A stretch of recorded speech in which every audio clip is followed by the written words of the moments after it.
यथार्थ मोक्ष पथ।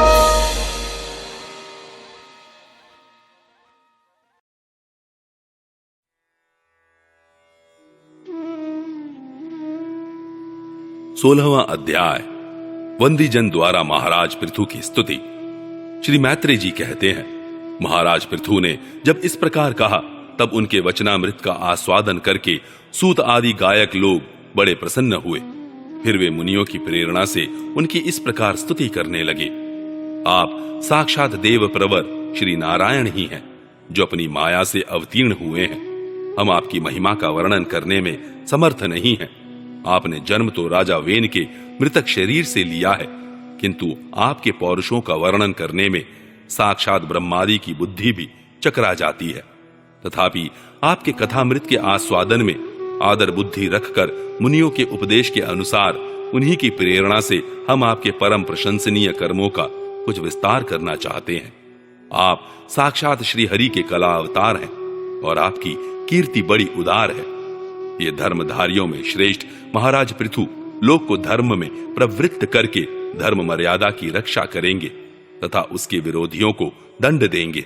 ये अकेले ही समय समय पर प्रजा के पालन पोषण और अनुरंजन आदि कार्य के अनुसार अपने शरीर में भिन्न भिन्न लोकपालों की मूर्ति को धारण करेंगे तथा यज्ञ आदि के प्रचार द्वारा स्वर्गलोक और वृष्टि की व्यवस्था द्वारा भूलोक दोनों का ही हित साधन करेंगे।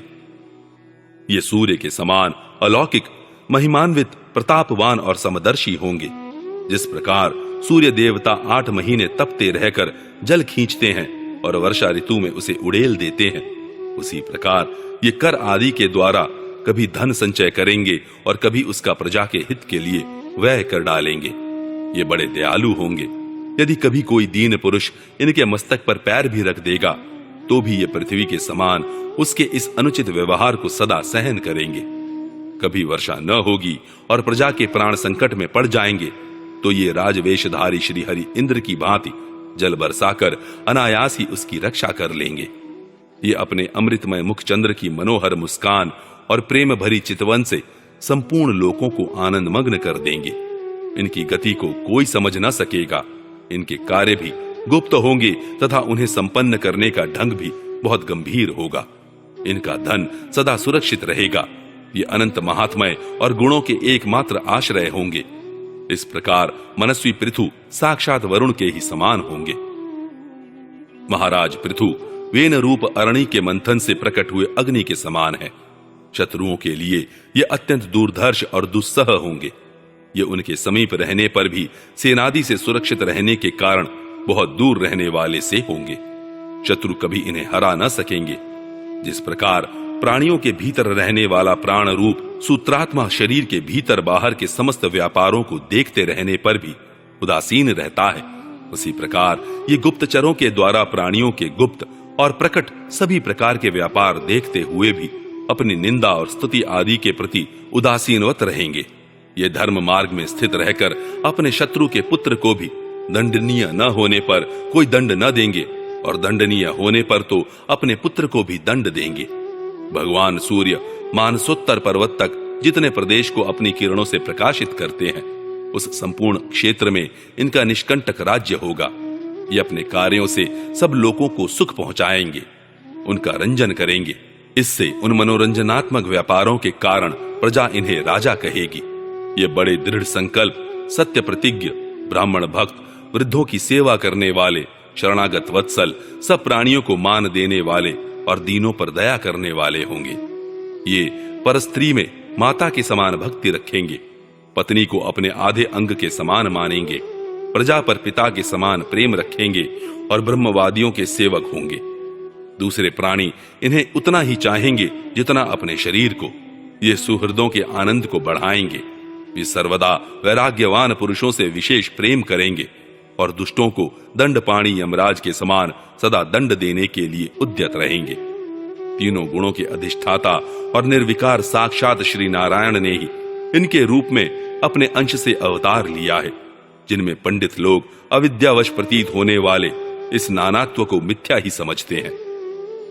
ये अद्वितीय वीर और एक छत्र सम्राट होकर अकेले ही उदयाचल पर्यंत समस्त भूमंडल की रक्षा करेंगे तथा अपने जयशील रथ पर चढ़कर धनुष हाथ में लिए सूर्य के समान सर्वत्र प्रदक्षिणा करेंगे। उस समय जहां तहां सभी लोकपाल और पृथ्वीपाल इन्हें भेंटे समर्पण करेंगे, उनकी स्त्रियां इनका गुणगान करेंगी और इन आदिराज को साक्षात श्री हरि ही समझेंगी। ये प्रजापालक राजाधिराज होकर प्रजा के जीवन निर्वाह के लिए गोरूप धारिणी पृथ्वी का दोहन करेंगे और इंद्र के समान अपने धनुष के कोनों से बातों की बात में पर्वतों को तोड़ फोड़ कर पृथ्वी को समतल कर देंगे। रणभूमि में कोई भी इनका वेग नहीं सह सकेगा। जिस समय ये जंगल में पूंछ उठाकर विचरते हुए सिंह के समान अपने आजगव धनुष का टंकार करते हुए भूमंडल में विचरेंगे, उस समय सभी दुष्टजन इधर उधर छिप जाएंगे। ये सरस्वती के उद्गम स्थान पर 100 अश्वमेध यज्ञ करेंगे। तब अंतिम यज्ञानुष्ठान के समय इंद्र इनके घोड़े को हर कर ले जाएंगे। अपने महल के बगीचे में इनकी एक बार भगवान सनत कुमार से भेंट होगी। अकेले उनकी भक्ति पूर्वक सेवा करके ये उस निर्मल ज्ञान को प्राप्त करेंगे जिससे परब्रह्म की प्राप्ति होती है। इस प्रकार जब इनके पराक्रम जनता के सामने आ जाएंगे, तब ये परम पराक्रमी महाराज जहां तहां अपने चरित्र की ही चर्चा सुनेंगे। इनकी आज्ञा का विरोध कोई भी न कर सकेगा तथा ये सारी दिशाओं को जीतकर और अपने तेज से प्रजा के क्लेश रूप कांटे को निकालकर संपूर्ण भूमंडल के शासक होंगे। उस समय देवता और असुर भी इनके विपुल प्रभाव का वर्णन करेंगे। 17वां अध्याय महाराज पृथु का पृथ्वी पर कुपित होना और पृथ्वी के द्वारा उनकी स्तुति करना। श्री मैत्रेय जी कहते हैं, इस प्रकार जब वंदी जन ने महाराज पृथु के गुण और कर्मों का बखान करके उनकी प्रशंसा की, तब उन्होंने भी उनकी बड़ाई करके तथा उन्हें मनचाही वस्तुएं देकर संतुष्ट किया। उन्होंने ब्राह्मणादि चारों वर्णों, सेवकों, मंत्रियों, पुरोहितों, पुरवासियों, देशवासियों, भिन्न भिन्न व्यवसायियों तथा अन्यान्य आज्ञानुवर्तियों का भी सत्कार किया। विदुर जी ने पूछा, ब्राह्मण, पृथ्वी तो अनेक रूप धारण कर सकती है, उसने गौ का रूप ही क्यों धारण किया? और जब महाराज पृथु ने उसे दुहा, तब बछड़ा कौन बना और दुहने का पात्र क्या हुआ? पृथ्वी देवी तो पहले स्वभाव से ही ऊंची नीची थी, उसे उन्होंने समतल किस प्रकार किया? और इंद्र उनके यज्ञ संबंधी घोड़े को क्यों हर ले गए? ब्रह्म ज्ञानियों में श्रेष्ठ भगवान सनत कुमार जी से ज्ञान और विज्ञान प्राप्त करके वे राज ऋषि किस गति को प्राप्त हुए? पृथु रूप से सर्वेश्वर भगवान श्री कृष्ण ने ही अवतार ग्रहण किया था। अतः पुण्य कीर्ति श्री हरि के उस पृथु अवतार से संबंध रखने वाले जो और भी पवित्र चरित्र हों, वे सभी आप मुझसे कहिए। मैं आपका और श्री कृष्ण चंद्र का बड़ा अनुरक्त भक्त हूं। श्री सूत जी कहते हैं, जब विदुर जी ने भगवान वासुदेव की कथा कहने के लिए इस प्रकार प्रेरणा की, तब श्री मैत्रेय जी प्रसन्न चित्त से उनकी प्रशंसा करते हुए कहने लगे। श्री मैत्रेय जी ने कहा, विदुर जी, ब्राह्मणों ने महाराज पृथु का राज्याभिषेक करके उन्हें प्रजा का रक्षक उद्घोषित किया। इन दिनों पृथ्वी अन्नहीन हो गई थी, इसलिए भूख के कारण प्रजाजनों के शरीर सूख कर कांटे हो गए थे। उन्होंने अपने स्वामी पृथु के पास आकर कहा, राजन, जिस प्रकार कोटर में सुलगती हुई आग से पेड़ जल जाता है, उसी प्रकार हम पेट की भीषण ज्वाला से जले जा रहे हैं। आप शरणागतों की रक्षा करने वाले हैं और हमारे अन्नदाता प्रभु बनाए गए हैं, इसलिए हम आपकी शरण में आए हैं। आप समस्त लोगों की रक्षा करने वाले हैं, आप ही हमारी जीविका के भी स्वामी हैं। अतः राजराजेश्वर, आप हम क्षुधा पीड़ितों को शीघ्र ही अन्न देने का प्रबंध कीजिए। ऐसा न हो कि अन्न मिलने से पहले ही हमारा अंत हो जाए। श्री मैत्रेय जी कहते हैं, गुरुवर, प्रजा का करुण क्रंदन सुनकर महाराज पृथु बहुत देर तक विचार करते रहे। अंत में उन्हें अन्नाभाव का कारण मालूम हो गया। पृथ्वी ने स्वयं ही अन्न एवं औषध आदि को अपने भीतर छिपा लिया है।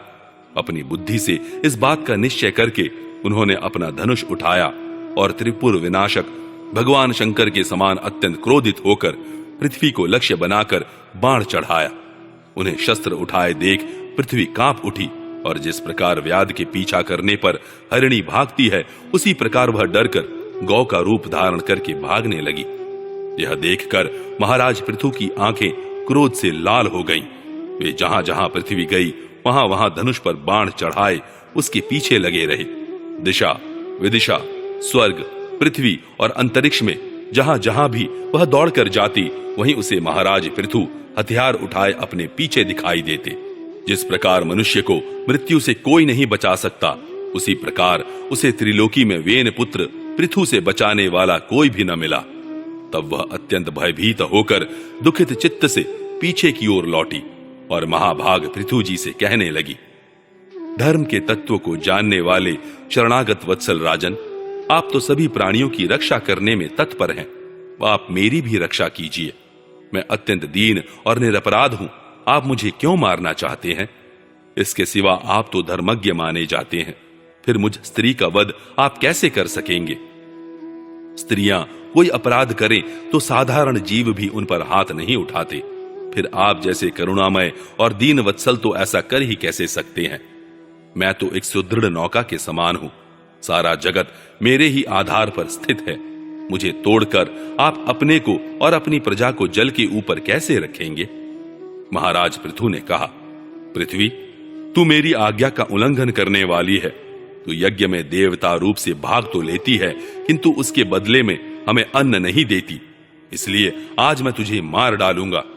तू जो प्रतिदिन हरी हरी घास खा जाती है और अपने थन का दूध नहीं देती, ऐसी दुष्टता करने पर तुझे दंड देना अनुचित नहीं कहा जा सकता। तू ना समझ है, तूने पूर्व काल में ब्रह्मा जी के उत्पन्न किए हुए अन्नादि के बीजों को अपने में लीन कर लिया है, और अब मेरी भी परवाह न करके उन्हें अपने गर्भ से निकालती नहीं।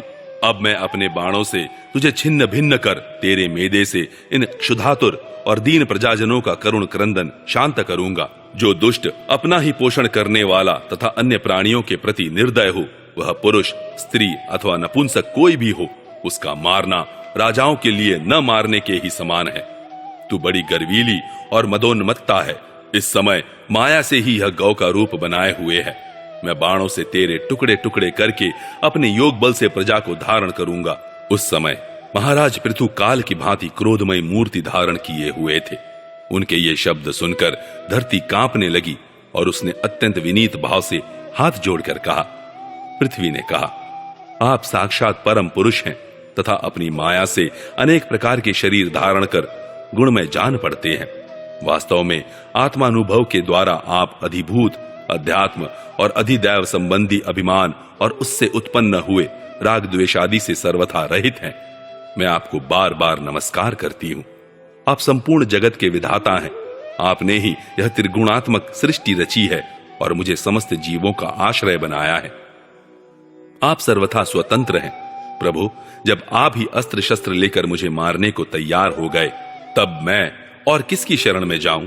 कल्प के आरंभ में आपने अपने आश्रित रहने वाली अनिर्वचनीय माया से ही इस चराचर जगत की रचना की थी, और उस माया के ही द्वारा आप इसका पालन करने के लिए तैयार हुए हैं। आप धर्मपरायण हैं, फिर भी मुझ गोरूप धारिणी को किस प्रकार मारना चाहते हैं? आप एक होकर भी मायावश अनेक रूप जान पड़ते हैं, तथा आपने स्वयं ब्रह्मा को रचकर उनसे विश्व की रचना कराई है। आप साक्षात सर्वेश्वर हैं। आपकी लीलाओं को अजितेंद्रिय लोग कैसे जान सकते हैं? उनकी बुद्धि तो आपकी दुर्जय माया से विक्षिप्त हो रही है।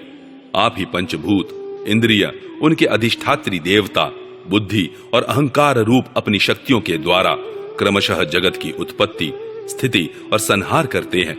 भिन्न भिन्न कार्यों के लिए समय समय पर आपकी शक्तियों का आविर्भाव, तिरोभाव हुआ करता है। आप साक्षात परम पुरुष और जगत विधाता हैं। आपको मेरा नमस्कार है। अजन्मा प्रभु, आप ही अपने रचे हुए भूत, इंद्रिय और अंतःकरण रूप जगत की स्थिति के लिए आदि वराह रूप होकर मुझे रसातल से जल के बाहर लाए थे। इस प्रकार एक बार तो मेरा उद्धार करके आपने धराधर नाम पाया था। आज वही आप वीर मूर्ति से जल के ऊपर नौका के समान स्थित मेरे ही आश्रय रहने वाली प्रजा की रक्षा करने के अभिप्राय से पहने पहने बाण चढ़ाकर दूध न देने के अपराध में मुझे मारना चाहते हैं। इस त्रिगुणात्मक सृष्टि की रचना करने वाली आपकी माया से मेरे जैसे साधारण जीवों के चित्त मोहग्रस्त हो रहे हैं। मुझ जैसे लोग तो आपके भक्तों की लीलाओं का भी आशय नहीं समझ सकते, फिर आपकी किसी क्रिया का उद्देश्य न समझें तो इसमें आश्चर्य ही क्या है। अतः जो इंद्रिय संयमादि के द्वारा वीरोचित यज्ञ का विस्तार करते हैं, ऐसे आपके भक्तों को भी नमस्कार है। 18वां अध्याय। पृथ्वी दोहन। श्री मैत्रेय जी कहते हैं, विदुर जी, इस समय महाराज पृथु के होठ क्रोध से कांप रहे थे। उनकी इस प्रकार स्तुति कर पृथ्वी ने अपने हृदय को विचार पूर्वक समाहित किया और डरते डरते उनसे कहा, प्रभु, आप अपना क्रोध शांत कीजिए और मैं जो प्रार्थना करती हूं उसे ध्यान देकर सुनिए। बुद्धिमान पुरुष भ्रमर के समान सभी जगह से सार ग्रहण कर लेते हैं। तत्वदर्शी मुनियों ने इस लोक और परलोक में मनुष्यों का कल्याण करने के लिए कृषि, अग्निहोत्र आदि बहुत से उपाय निकाले और काम में लिए हैं। उन प्राचीन ऋषियों के बताए हुए उपायों का इस समय भी जो पुरुष श्रद्धा पूर्वक भलीभांति आचरण करता है वह सुगमता से अभीष्ट फल प्राप्त कर लेता है। परंतु जो अज्ञानी पुरुष उनका अनादर करके अपने मन कल्पित उपायों का आश्रय लेता है उसके सभी उपाय और प्रयत्न बार बार निष्फल होते रहते हैं। राजन, पूर्व काल में ब्रह्मा जी ने जिन धान्य आदि को उत्पन्न किया था, मैंने देखा कि यम नियमादि व्रतों का पालन न करने वाले दुराचारी लोग ही उन्हें खाए जा रहे हैं। लोक रक्षक, आप राजा लोगों ने मेरा पालन और आदर करना छोड़ दिया, इसलिए सब लोग चोरों के समान हो गए हैं। इसी से यज्ञ के लिए औषधियों को मैंने अपने में छिपा लिया। अब अधिक समय हो जाने से अवश्य ही वे धान्य मेरे उदर में जीर्ण हो गए हैं। आप उन्हें पूर्वाचार्यों के बतलाए हुए उपाय से निकाल लीजिए। लोकपालक वीर, यदि आपको समस्त प्राणियों के अभीष्ट एवं बल की वृद्धि करने वाले अन्न की आवश्यकता है तो आप मेरे योग्य बछड़ा, दोहन पात्र और दुहने वाले की व्यवस्था कीजिए। मैं उस बछड़े के स्नेह से पिन्हाकर दूध के रूप में आपको सभी अभीष्ट वस्तुएं दे दूंगी।